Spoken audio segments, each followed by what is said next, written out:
7 अक्टूबर 2023 जब हमास ने इसराइल के ऊपर अटैक किया, जिस अटैक में 1300 से भी ज़्यादा इसराइल सिविलियंस की जान गई, तो इसके रिएक्शन में इसराइल ने वहाँ का वाटर सप्लाई और इलेक्ट्रिकल सप्लाई काट दिया और साथ ही साथ अपने 3 लाख से भी ज़्यादा तो रिजर्व सोल्जर्स से उनको वापस बुलाया इस वॉर में पार्टिसिपेट करने के लिए। और आप जानते हैं ये सब डिसीजन इसराइल ने सिर्फ 24 आवर्स के अंदर लिया। फिर उसके दूसरे दिन उन्होंने ये अनाउंसमेंट किया कि हम गाजा के ऊपर ग्राउंड लेवल का इन्वेजन।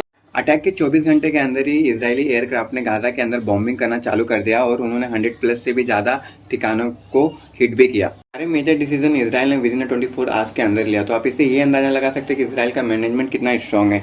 पर उन्होंने साथ ही साथ ये अनाउंसमेंट किया था कि हम गाजा के अंदर ग्राउंड लेवल का इन्वेजन करेंगे, तो अभी तक स्टार्ट क्यों नहीं हुआ, जबकि अनाउंसमेंट किए मोर देन 1 वीक हो गया है। तो दरअसल इसके पीछे का मेन रीज़न ये है, अगर हम करंट सिनेरियो को देखें तो इसराइल ने गाजा को ग्राउंड लेवल पे अपने 1 लाख सोल्जर के थ्रू घेर लिया है और साथ ही साथ नेवी जो सी एरिया है वो भी कवर करके रखा हुआ है। और उसके इसराइल के सपोर्ट के लिए यूएसए ने अपना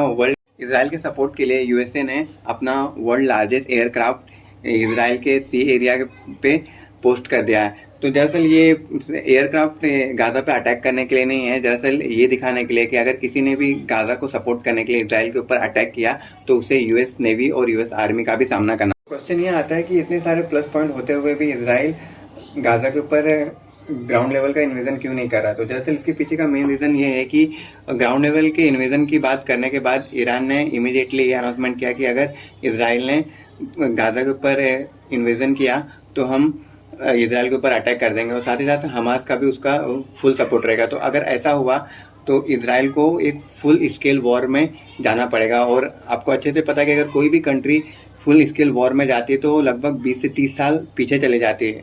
साथ ही साथ इसराइल को ऐसा ना करने के लिए यूएसए के प्रेसिडेंट जो बाइडेन ने भी ये कहा है कि अगर इसराइल ने इन्वेजन किया गाजा के ऊपर तो ये उसकी सबसे बड़ी मिस्टेक हो सकती है। और दूसरा पॉइंट ये आता है कि अगर इसराइल ने उस पर इन्वेजन चालू किया तो उससे ईरान और हमास उसके ऊपर अटैक करेंगे और उसको सपोर्ट करने के लिए हो सकता है कि अदर अरबियन कंट्री है वो इसराइल के खिलाफ खड़े हो जाए। तो क्योंकि यूएसए ने इसराइल को सपोर्ट करने का आश्वासन दिया तो इसलिए यूएसए को भी इस वॉर में उतरना पड़ेगा। और अगर यूएसए इस वॉर में उतरा तो हो सकता है कि रशिया और अदर कंट्री और वेस्टर्न कंट्री भी इस वॉर में आ जाए। तो ये देखते देखते एक वर्ल्ड वॉर 3 का भी सिनेरियो क्रिएट हो सकता है। तो इसलिए इसराइल ने ग्राउंड लेवल का इन्वेजन नहीं शुरू किया है। तो देखते हैं इन फ्यूचर क्या होता है। Thanks for watching the video, like and subscribe my channel. मिलते हैं नेक्स्ट वीडियो में। जय हिंद।